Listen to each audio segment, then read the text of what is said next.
ConnectWise is a software company that helps our partners build, manage, and grow their businesses, which is why we bring together the best software solutions to support your business. It's also why our systems are open platforms, connecting you to the tools you need to run your business. But the most important part of our ecosystem is you. ConnectWise, we're obsessed with partner success. It's very exciting to see all the things that we're doing at ConnectWise to help you all grow. But we also know that you need more than just software to help you grow your businesses, to help you grow yourselves as individuals. Right now, we're seeing a pretty big trend, and everyone's saying the exact same thing. And that's heard in our user groups, that's heard at our nation events, that's heard in our advisory council. Everyone's saying it is getting harder and harder to find really good IT professionals, technicians, to bring on our team, and even harder to keep them on our team because there's so much competition out there. Why is that? There is less than a 3% unemployment rate for you, everyone in the crowd. In the sense, IT professionals in the United States have less than 3% unemployment rate. You're in very high demand. And Gartner says that every company is an IT company, meaning every company has IT problems that need to be solved.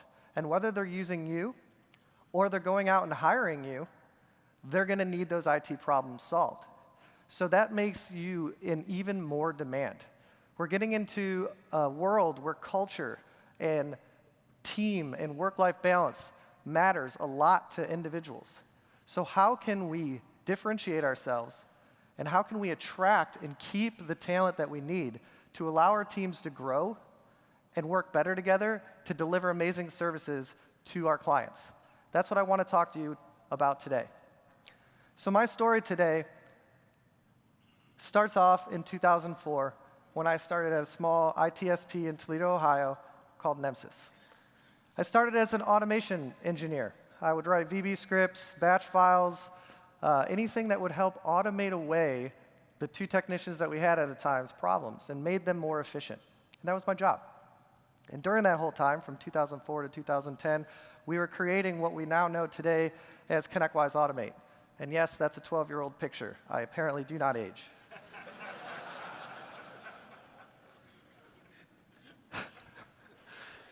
We'll skip through that. But we were always a really small team. We were never bigger than about 12 people at Nemsys. On average, it was about 8. And we had a fantastic culture. We believed in everything that we were doing. We loved each other. We loved the people that we worked with. We loved being at work. But there was only 8 of us. And when we joined forces with ConnectWise in 2010, we skyrocketed from 8 people to 50 to 200 to over 900 people at ConnectWise today, helping produce the suite that you all run your businesses on. And during that rapid growth, we experienced how do we get really good talent in the door quickly? How do we retain them, keep them through this fast growth?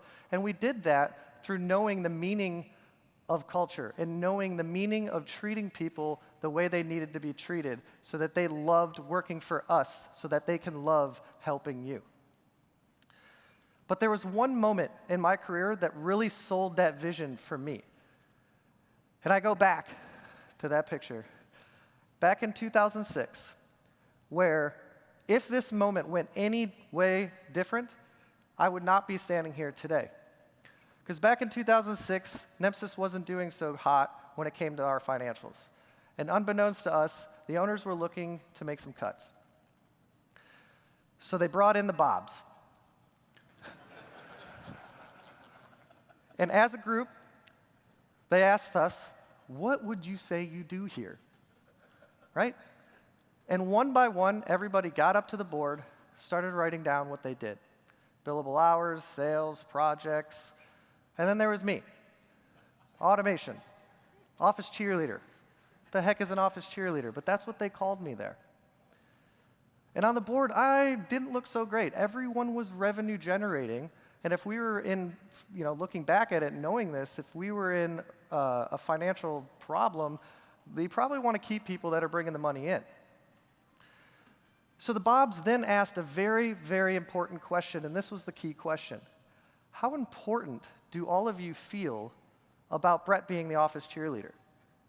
And one by one, the team said, you know what, I actually like that he comes to my desk and asks me how my weekend was, or how I'm doing, or he just feels like he's invested in my happiness at work. He makes me feel like I love being here, and I want to be here. And through the owners hearing this, had a positive effect on the business. Their positive outlook on the company and me helping them be that office cheerleader, cheering them up, kept retention high and kept the engineers who were making the billable hours happy. And as leaders, we need to recognize the value of positive energy and instilling it into our lifestyle and spread it across everyone we interact with. I like to call this leading the charge. I view every team as a set of batteries that has energies, and batteries drain and they refill, recharge, and there's a cycle of energy that you can feel on a team. Poor operating teams will have a very negative, bad energy to them. It won't be pleasant working with them. Positive energy teams will have a very pleasant experience interacting with them. So the goal here is to keep the energy flowing between leader and team in a positive way so that everyone is charged, taking you to where you need to go. So what are the key components of creating a positive energy team? There's vision, mindset, ownership, adaptation, and safety. So let's jump right into vision. Vision is your why. You always start with your why. It's your purpose on everything you do. Steve Jobs has a great quote. If you are working on something exciting that you really care about, you don't have to be pushed. The vision pulls you. That's the energy pulling you towards your goals. Vision is what you pitch, it's what you sell, it's what you buy into. It creates alignment with the team, it creates loyalty to the cause, it puts everyone on rails going in the same direction. And it shouldn't be easy. It needs to be something that's so out there and so beneficial to the group that it will make everyone succeed around you.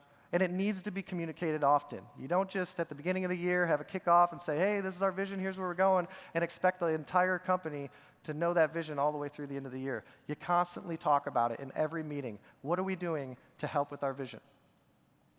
A company has a vision, departments can have visions, teams should have visions, even individuals should have visions. And they all align back to the company vision. So for instance, an example of what my personal vision is to constantly be bettering myself, growing myself and everyone around me. I love helping people, and I love helping grow as many people as possible around me. And my team's vision is to make an automation platform that IT professionals like all of you love to use that solves the evolving flow of IT problems in our industry, solving for the future. That's what we do. That's what we talk about every day at work and make sure what are we doing to solve this vision for ConnectWise Automate and all of you. But what could your vision for your companies look like? A great example would be we want to delight our customers with amazing services and technologies, helping them focus on growing their businesses and leading them into the future. That's the vision we should all be going towards in our companies and leading the charge in. So now that we have our vision, we go back to our team. And that vision needs to be communicated by the leader constantly. And the more you communicate it, the more alignment you get, the more it charges people, giving them their why, giving them the reason why they're working at your company.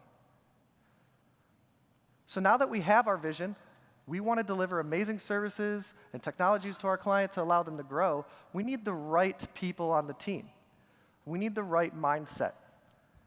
And that mindset has three components: the ideal team player, philosophies, and outcome formula. The Ideal Team Player is a book by Patrick Lencioni. And he talks about the three traits that every ideal team player should have. That's humble, hungry, and smart. So what is humility? C.S. Lewis has a great quote to define humility. True humility is not thinking less of yourself. It is thinking of yourself less. A humble person will focus more on the greater good of the team before thinking of themselves. For instance, for those of you that are hockey fans, The Pittsburgh Penguins just won the Stanley Cup 2 weeks ago. We got one. No, we got a couple. And when you win the Stanley Cup, the championship game, at the last game, they hand out 2 trophies.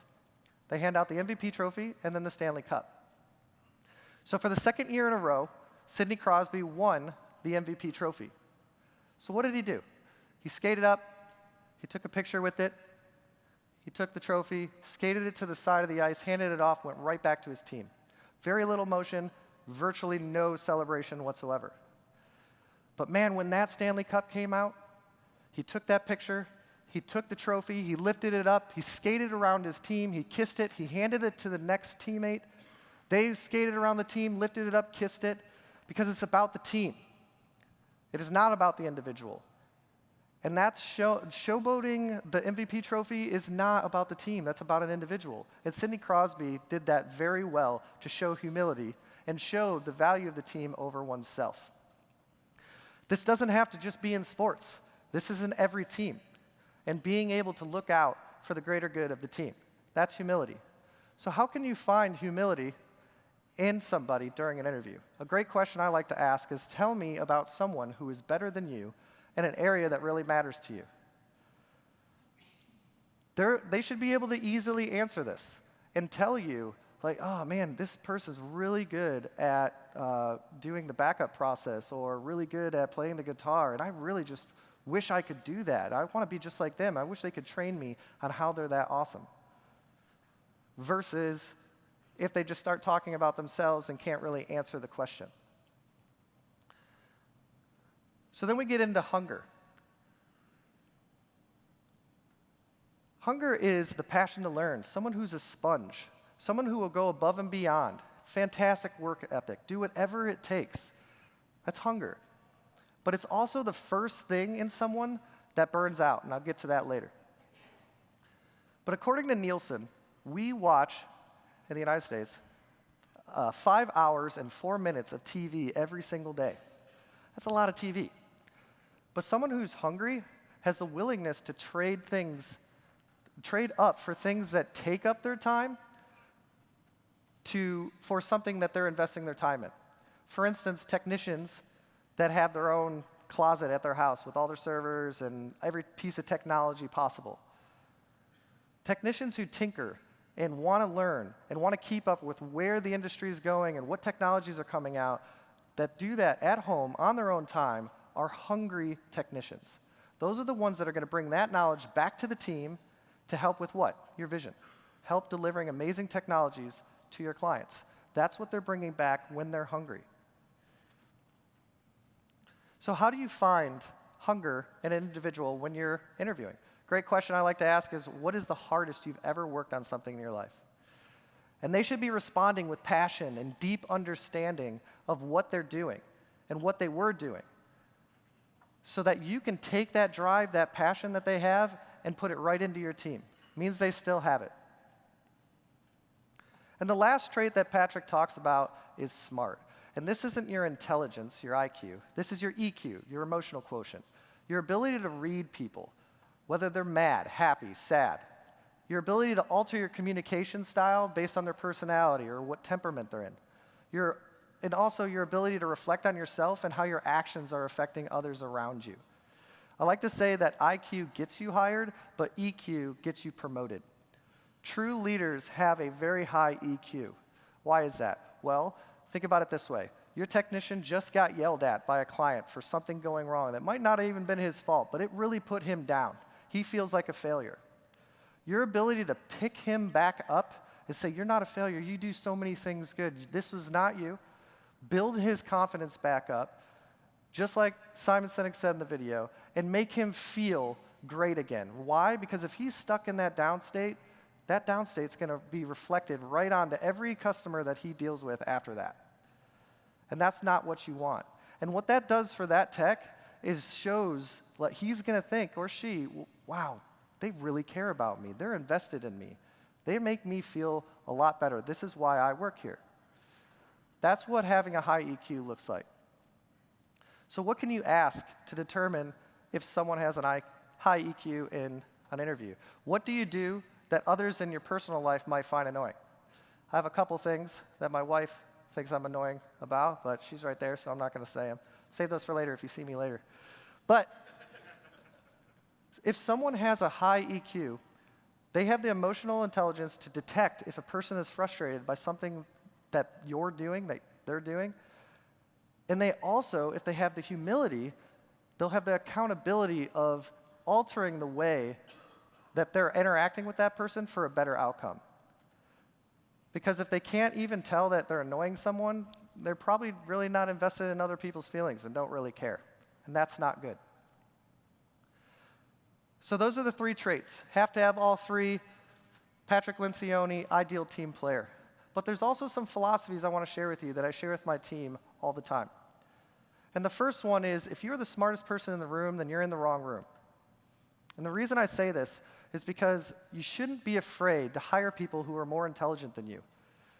A lot of people are afraid of that because, oh, what if this person outshines me, takes my job? That's exactly what you want.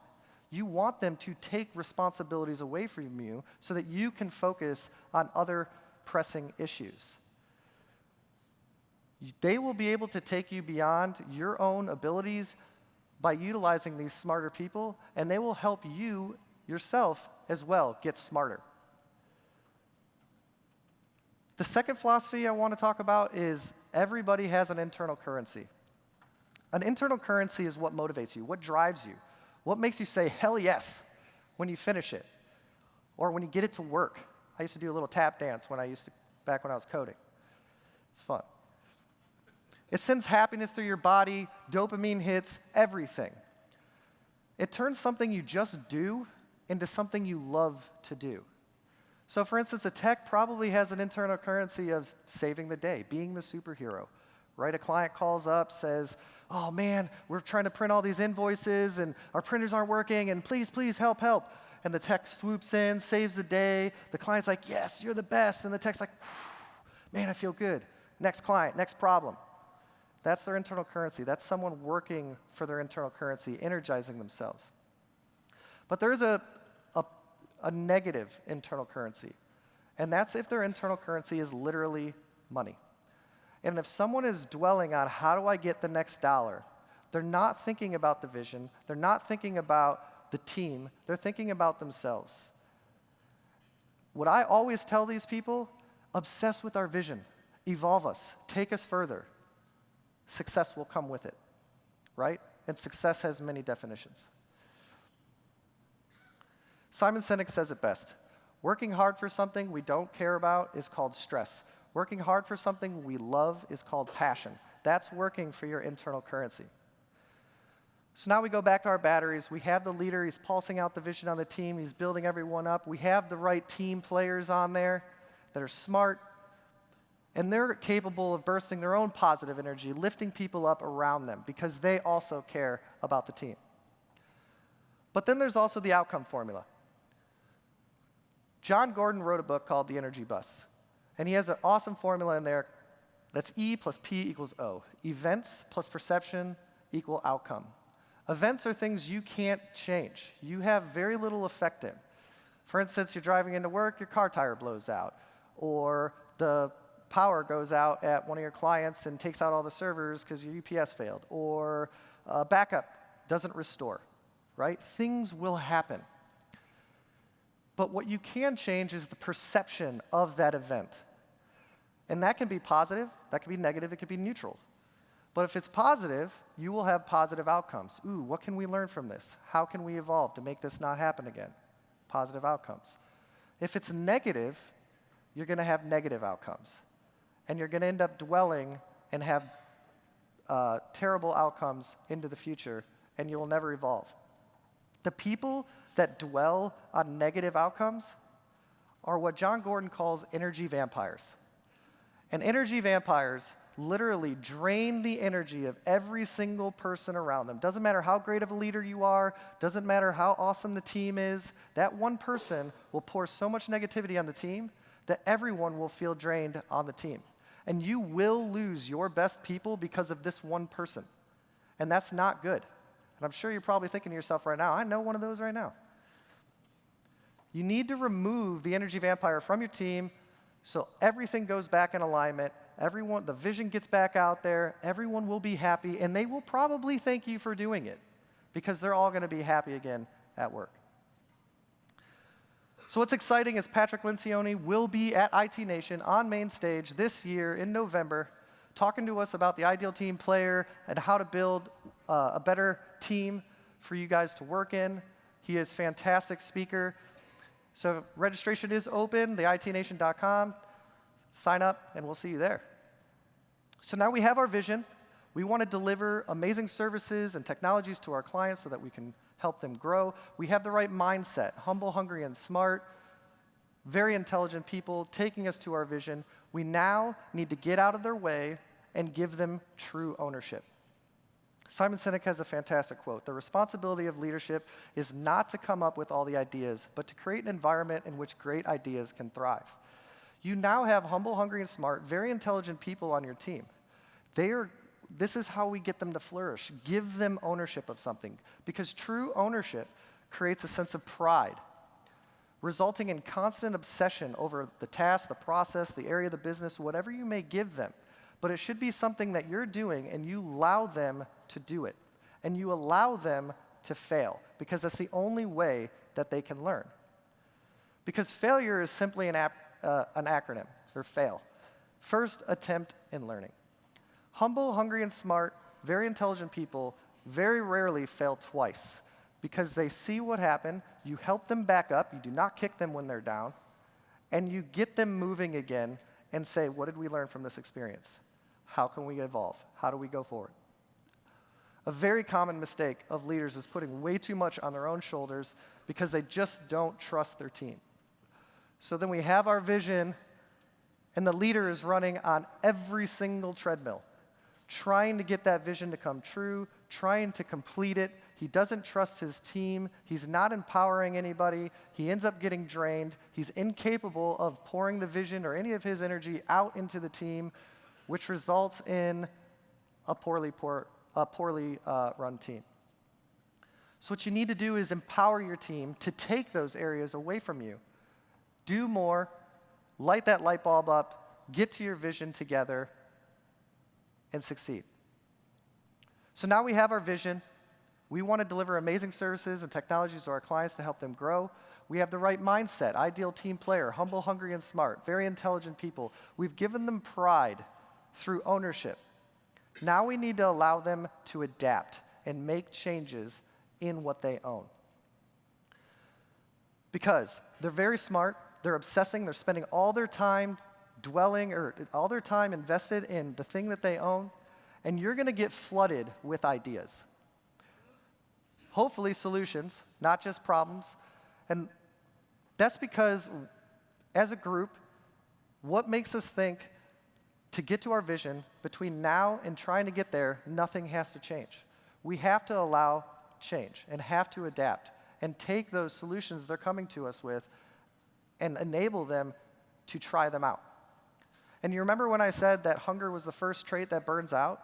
It burns out because people that are hungry and that are driven and ownership and have that pride are coming to you with ideas, they're trying to make change, and you're not doing anything about it.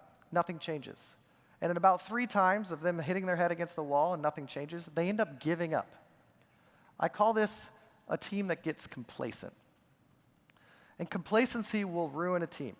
And your best people, the humble, hungry, and smart people that are driven, passionate, intelligent, will leave your team because you're not allowing adaptation, growth, evolution to take you into the future, to get you to your vision.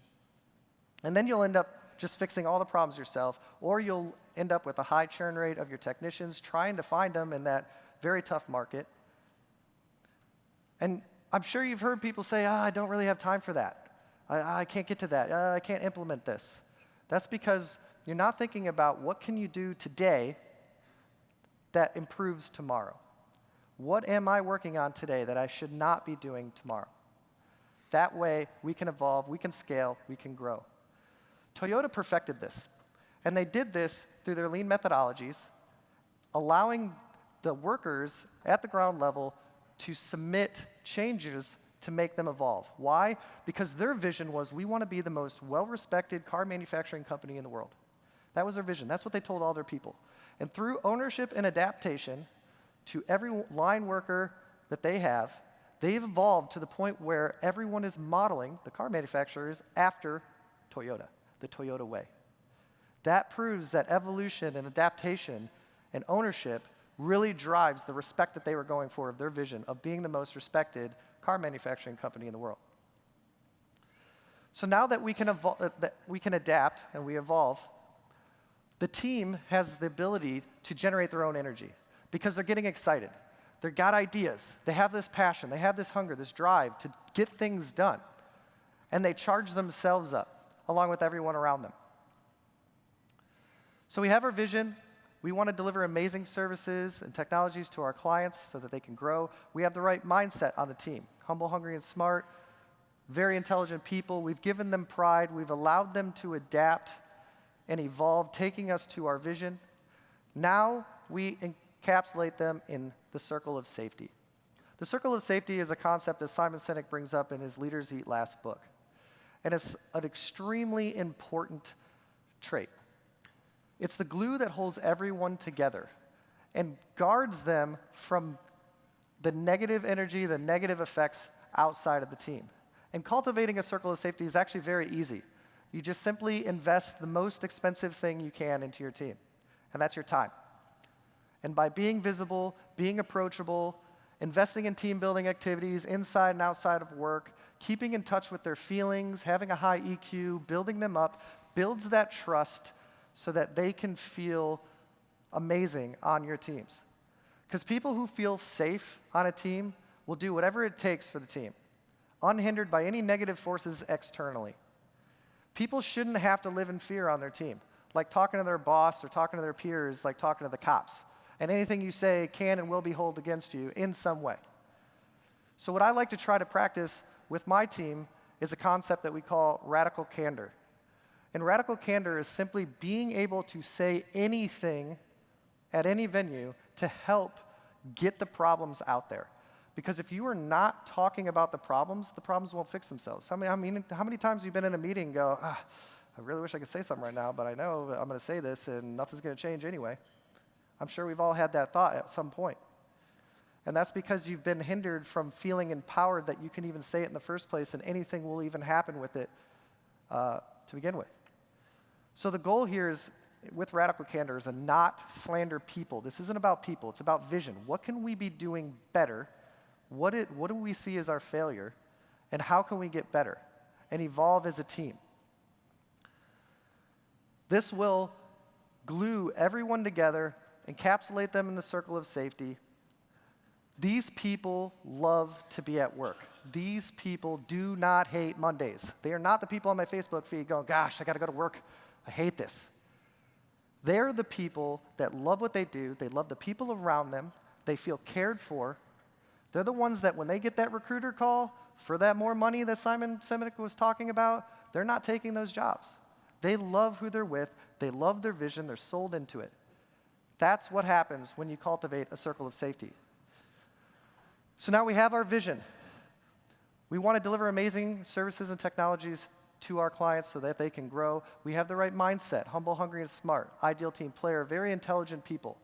We've given them ownership, a sense of pride. We've given them adaptation, allowing them to evolve us and grow us, taking us to our vision. And we've put them in a circle of safety so they feel safe, they feel empowered, and they're driving us to our vision. These components, when executed, will create a high-energy, positive team that will help drive you to your vision. And whether you're a team of 1, 2, or 100, the formula stays the same. And it doesn't stop there. You can spread positive energy to teams around you, to other departments, entire companies, other companies, even an entire ecosystem. ConnectWise is here to support you, to charge you up. What are you doing to stand out? Thank you for your time.